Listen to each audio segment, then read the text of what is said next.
Hello, everyone. This is Miss Love in the building, or in these YouTube streets, as some would say. I hope everybody had an amazing day. I have a beautiful update. Mr. Robert Hampton had got to see his lovely little daughter Moski and his beautiful grandchild, along with his daughter, um, Desar- Desari. I hope I'm saying her name right. God is good and He is working. Amen, amen, amen. But I wanted to come and talk about love language. Recently, I have read a book about the 5 love languages, and I don't know what made me stumble across that book. I don't know if I heard someone talking about it or whatnot, but the book is very good. So, um, if you like reading, that's a good book to check out. But it talked about, it was a lot of people who relationships, marriages was in trouble. And the guy that wrote the book, he counseled with these married couples. And he talked about, getting to know your partner's love language and um, finding out what makes them, tick or what really gets them going. Um, because a lot of times we get so caught up, I think, in ourselves, and like I said, I normally speak on personal experiences on how I've experienced with myself first. We get so caught up on ourselves that we don't even pay attention to when we enter into a relationship. I think our main goal is to make sure that person is covered, you know what I'm saying? And once we make sure that person is covered, and their whole thing is to make sure we're covered, then we're covered. We have somebody that's looking out for our best interest, and we're looking out for their best interest. Um, and a lot of times we get to the place to, instead of us, you know what I'm saying, kind of directing a person on how to love us, teaching them how to love. Um, we kind of get lost in just being selfish. So, it's just like in the beginning of a relationship, I found out that a lot of times when you enter into a new relationship, you get so excited, like, ooh, you know what I'm saying? I want to make sure this. You want to try to do everything you can to put a smile on that person's face. And you know what I'm saying? What do they like? We always go with like personal things of what the person might like. And we want to make sure we do that.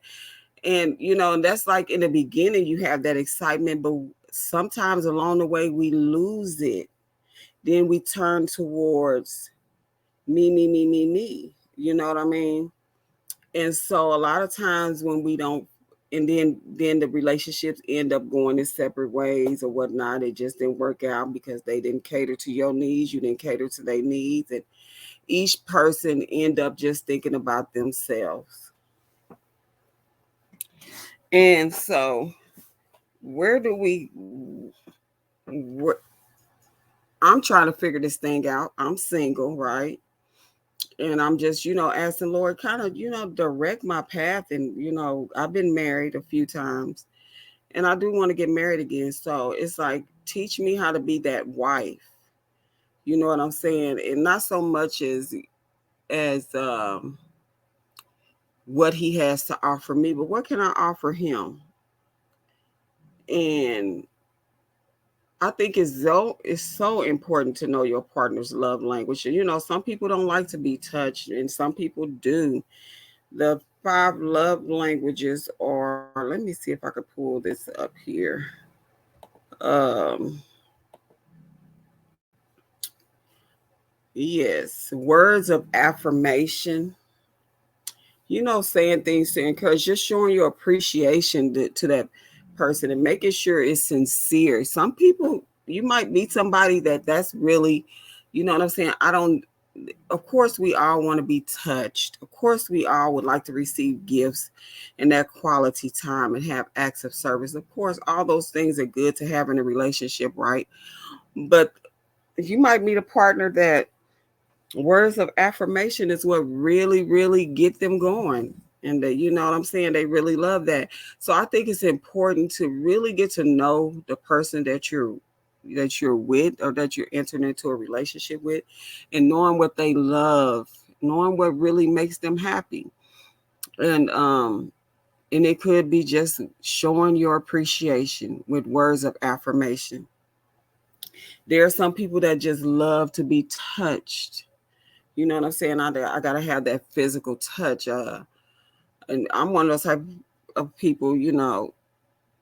I like physical touch, but it's not something that you know what I'm saying. You don't have to be up under me 24/7. Um, but of course, everybody wants that touch. I think we as humans, we all need that physical touch. But then you might meet a partner that just loves to be touched.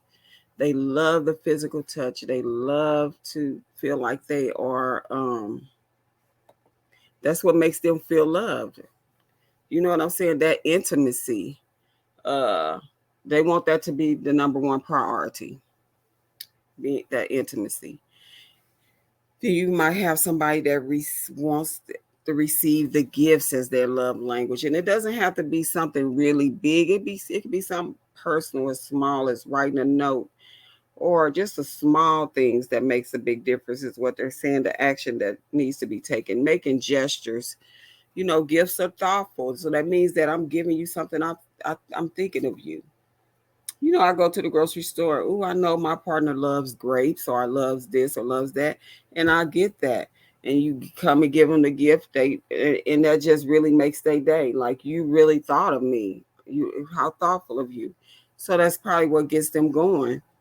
Might not be for you. You got the quality time, and I say the key word, quality. I don't mean just go sitting with somebody watching a TV show or doing, you know what I'm saying? You in the house with me. That does not, um, to me, equal quality time. Quality time was is my love language. But you know what I'm saying? That unbroken, steady, and attentive time and conversation. You know what I'm saying? That one on one. That, to me, when I get that type of quality time, that's me saying, "Oh, he really is taking the time to get to know me, get to know who I am, and I get to know who he is." You know what I'm saying? Invested time, and that invested time to bond with your spouse and create special moments. So you got to realize that when you create special moments and you look back, because you think of a time when you had somebody that you really loved and care about, and they might have said something to you, and it's years later you remember what that person said at that given time, and it really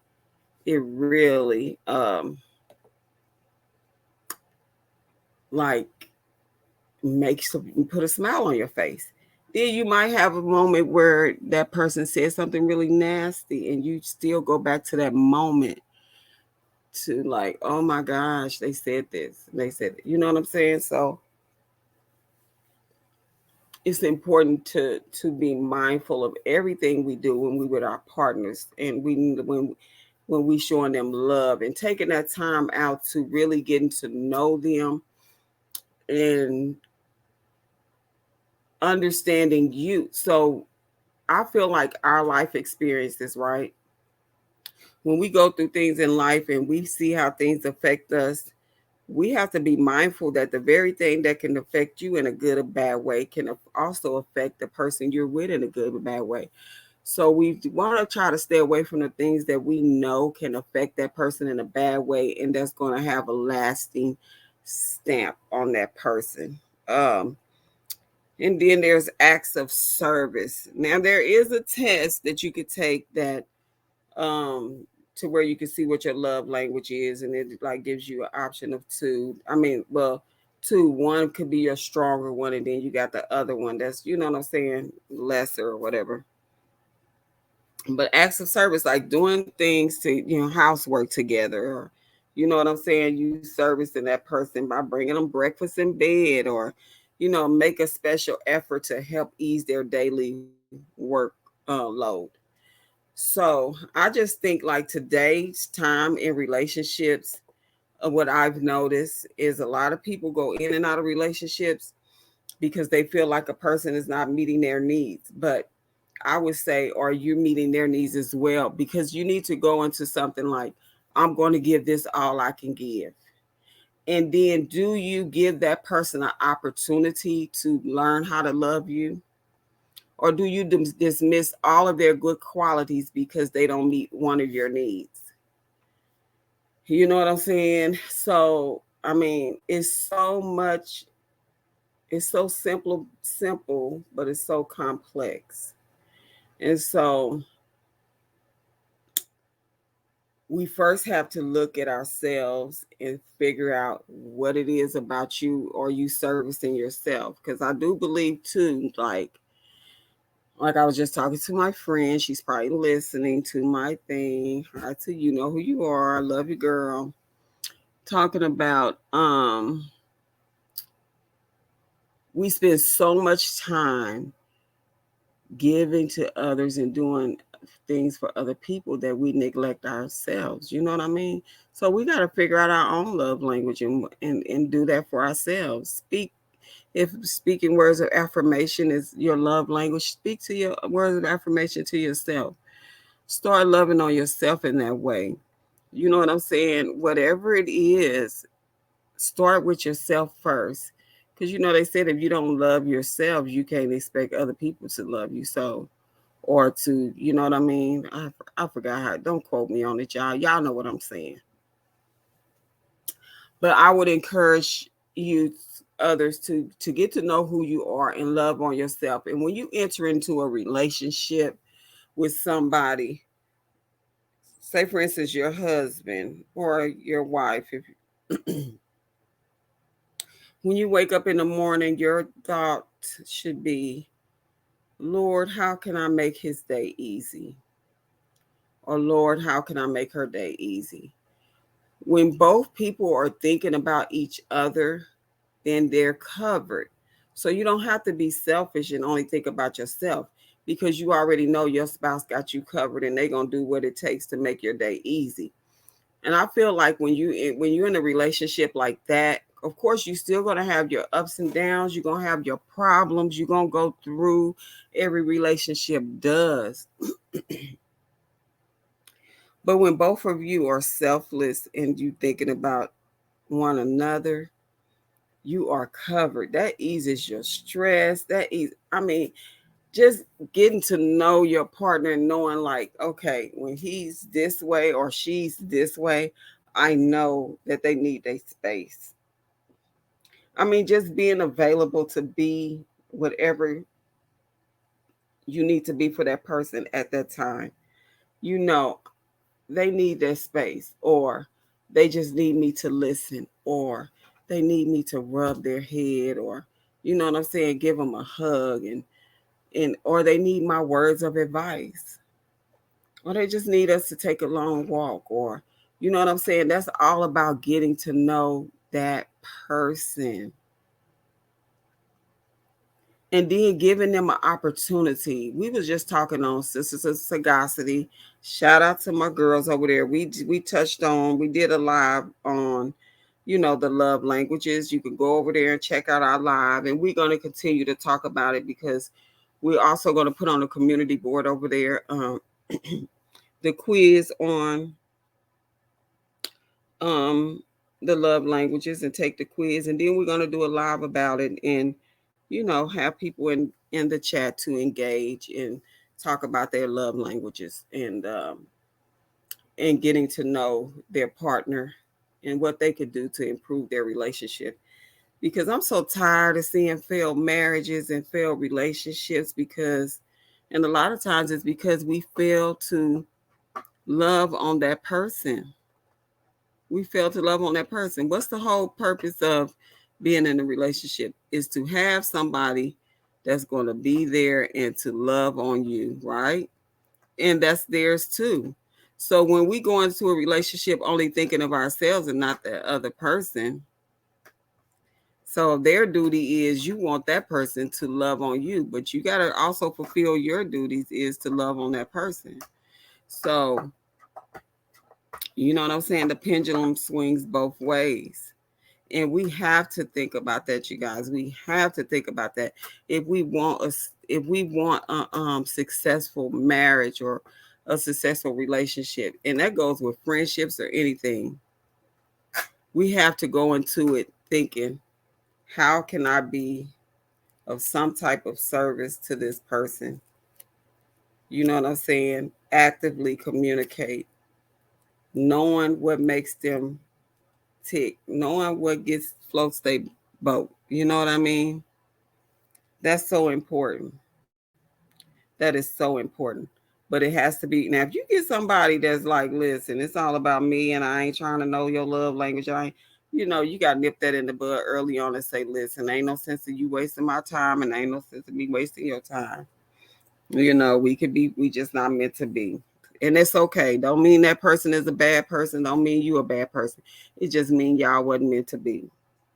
And apparently they didn't see nothing in you that was worth them learning and how to love you and learning your love language and willing to put in that time and effort to be, you know what I'm saying, to fulfill your needs. And that's okay. That is perfectly okay. They wasn't the one. So I would like for you guys to put down in the chat, you know what I'm saying? What's your love language? Like I'm going to continue to cover talk about the love languages, and but I want you guys to engage, and I might even do a live, or I don't know if I might keep the lives to the Sisters of Sagacity, and we just engage over there, and I just come back over here and do a video talking about the love languages. And that's even with our children. This is any relationship, honestly. You know what I'm saying? And being able to fulfill that person's needs, right? Because it's not all about us. You know what I'm saying? We got to know and we got to check ourselves when we get to that place. Dang, am I really just only thinking about me? And then we got to also think about if a person's love language is words of affirmation, right? In their mind, they feel like those encouraging words is enough for them, so that should be enough for you. And they really don't know your love language. Well, you like to be encouraged, but that's not me. Everybody wants to be encouraged sometimes, but mine is quality time. And it's just all about communicating that with your partner.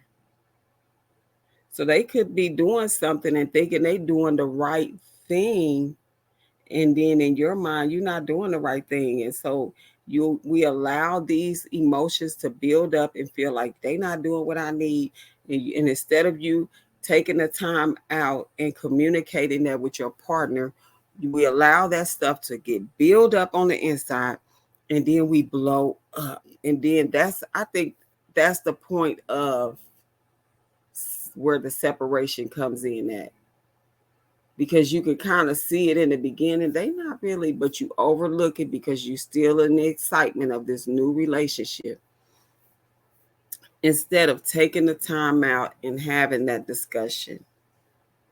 You know what I'm saying? And delivery is important too. We got to know how to deliver it, and we have to know how to have that meaningful conversation in a very loving way. So everything we deliver and we do when it comes to our partners should be in a loving way. And that's the only way it's going to be effective. And we can't allow things to build up. They ain't been doing this. I've been so long, been going on, and he ain't spending no time with me. And every time the mama call, he want to go run into the mama, or vice versa. Every time her daddy or mama calls, then they go run into the daddy or mama, or they go run into this and that, and they not spending quality time with me. Well, if you allow that to build up and build up, and you have not yet addressed it in a very respectful way, then how are they supposed to know? Then you've blown up if you came to them with anger, and it turns into an argument. Now they offended, and what happens when a person is offended? They said it's harder to persuade an offended man. It's easier to tear down a strong city than it is to persuade an offended person. So, with that being said, once you've offended a person, they don't hear nothing else. That's why delivery is so important and timing is so important. You do not allow things to build up and go on and on before you express to your partner, okay, this right here is, you know what I'm saying, we need to discuss this. And I know that you're used to going every time mama called, going every time daddy called, not out of maliciousness, but it's just something you've gotten them accustomed to and you have got accustomed to doing. So maybe we could scale back and just do every other time because it's normally interrupting a time that I want us to spend together. And so, it's all about in the way we deliver it and how people might or might not receive it. And that's, you know what I'm saying, we have to keep those things in mind when we're talking to the person that we, in a relationship with. And that goes with friendships too, because a lot of times I've been in friendships where it's been one-sided and that other friend is just only call when they need something and it's all about me, me, me, me, me. And then it gets to the point to where it's built up and you be like, I don't want to deal with that person. I ain't answering their phone calls. They getting on my nerves and becomes an argument, and then the friendship is ended. All because we didn't deal with it in the beginning. I'm guilty of it. I've done it. I've done all of those things. Let things build up in a relationship, in a marriage, and didn't deal with it when I first saw the signs. And I've let it build up and I dealt with it in a very unhealthy way. And it just went all the way south and it was no turning back. And that's how, you know what I'm saying, when we let things build up like that, and that's end up what happening, that that ends up, you know what I'm trying to say, y'all. I get tongue tied sometimes. Don't hold me on it, but don't hold, you know what I'm saying, don't hold it over my head. But I encourage everybody to take a step back, evaluate. You could be in a marriage or a relationship right now to where you're going through and you feel like your partner is not fulfilling your love language. Don't give up. Don't give up, because they could be feeling the same way too. You know what I'm saying? Just sit down and be like, let's do this quiz together. Let's do this quiz together and let's figure out what each other's love language is. And let's try to do something for one another to kind of bring the spark back into our relationship, because you could see, you could see that this person has so many good qualities and characteristics, and you just don't want to throw away all of that because of one simple thing that they're not doing to fulfill your love language, especially if you have not yet expressed that to them. And you know what I'm saying, and talk to them about the situation in a very healthy, loving way. Because it is true. It's not what you say, it's how you say it. Because one person, somebody could deliver a message and the other person could deliver the same message, and you won't receive it from one person, but you'll receive it from the next. And I've been in situations like that, and they'd be like, I said the same thing. You said the same thing, but it was how you said it. You said it in a very offensive and nasty way. And once that it came across that way, done. I don't hear nothing else you say. And I didn't receive what you just said. When you deliver something, love needs to be always in the potion. In the potion. Love needs to always be in the potion. If it's not in the potion, it's not getting no motion. Hey, I just made it. If it's not in the potion, it's not getting no motion. You know what I'm saying? If love is not in the potion, baby, it's not gonna get. If it do get motion, it's not gonna be the motion that you want. So I always put love in the potion so you can get the motion that you want. Okay. But that's it. Just this is a journey that I'm on, you guys, with love.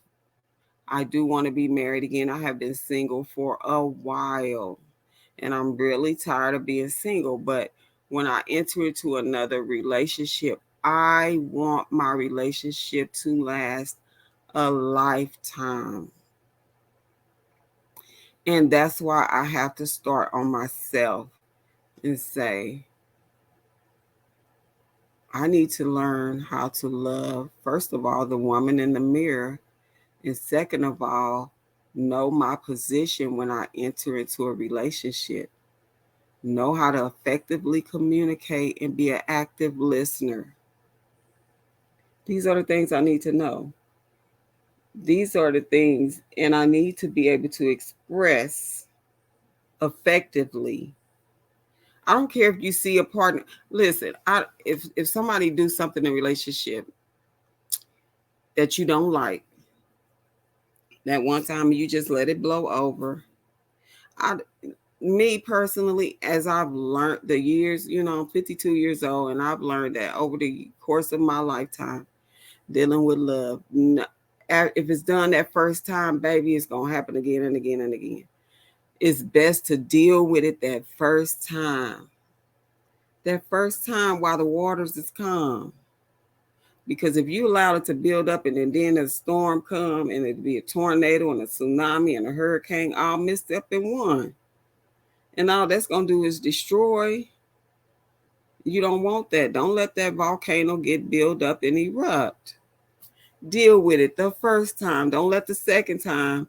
Don't let it go a second time. Deal with it. And then express to your partner, if you see me doing something that you know is a trigger for you and that you don't like, let's address it that first time. That's something that I feel like entering into a relationship, that's an understanding that needs to be understood. Now, let's deal with this the first time, but also let's deal with it in a very loving and respectful way.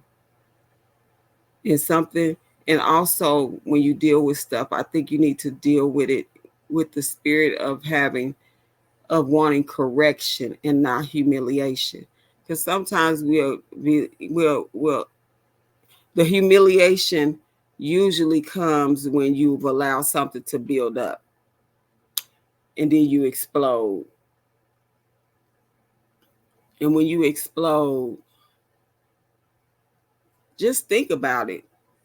When you explode and talk to somebody in a way like, you don't do this for me and you don't do this for me. How do you how do you want them to respond to that? If you yelling at them and saying, you don't do this and you don't do that, and I'm sick of this and I'm sick of that, and da da da da da da da. So at that point, when you get to that point, do you want the relationship to the end? Or do you want them to receive the yelling and the degrading and I don't do this and I don't do that? And you want them to receive it and just turn around and do whatever you want them to do in a very loving way after you just yelled at them. And you know what I'm saying? And they could very well not know that what they were doing was bothering you. And this is the first time you brought it up is when you exploded. It's not fair. I have been guilty of it. So that's why I feel like if it happened one time, we need to address it that first time because I don't need nothing exploding on you. My main thing is to show you love and respect at all times. And I want you to do the same thing for me. And with that being said, we need to address this issue right now and come up with a solution. And that's, you know what I mean? If you agree, please let me know. Make sure you hit that like and that subscribe button. Share it, share the love, and let me know if what your love language is. And when we talk about it again, like I said, I might go live here on this channel. I'm not sure yet. But let me know if that's something that you guys want to do. If you like my content, please hit that like button.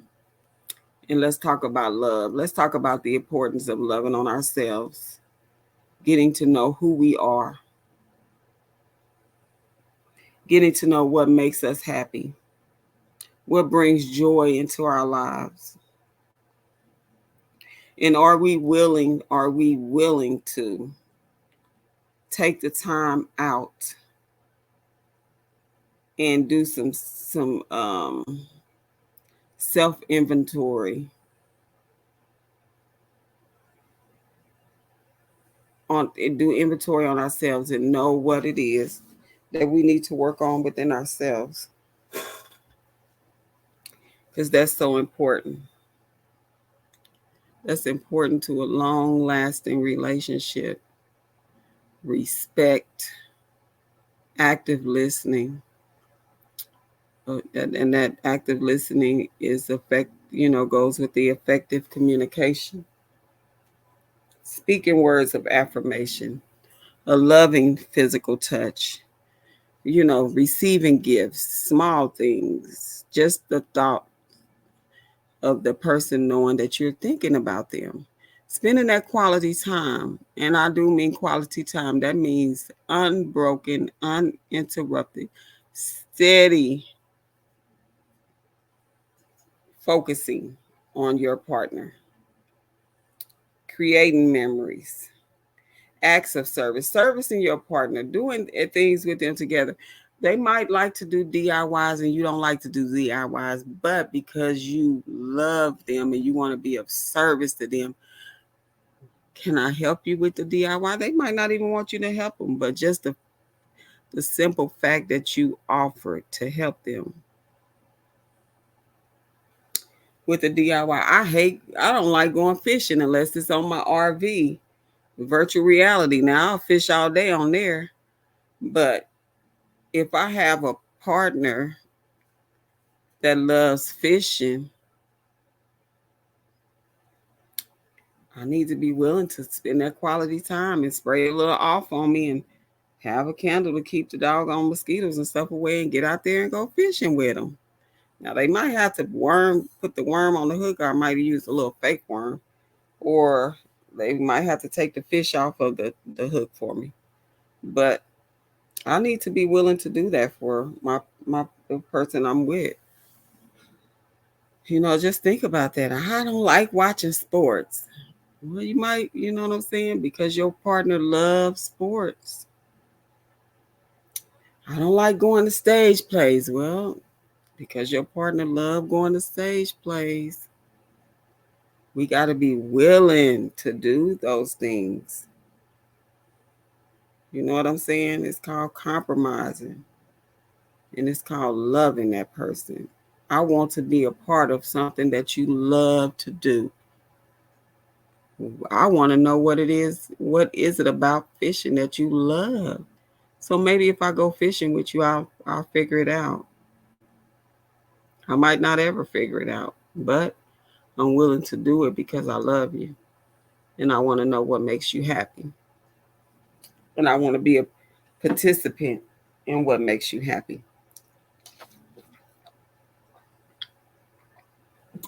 Well, you guys, I'm going to end on this note. I'm going to end on that, just figuring out what makes you happy before you enter into a relationship, and then knowing what makes them happy and be willing to participate in that. And in the meantime and in between time, hit that like button, comment. Don't be a watcher. Comment, like, subscribe, and share. Don't forget to love on yourself so that you can be of service to someone else. And on that note, I'm going to say, I'm out.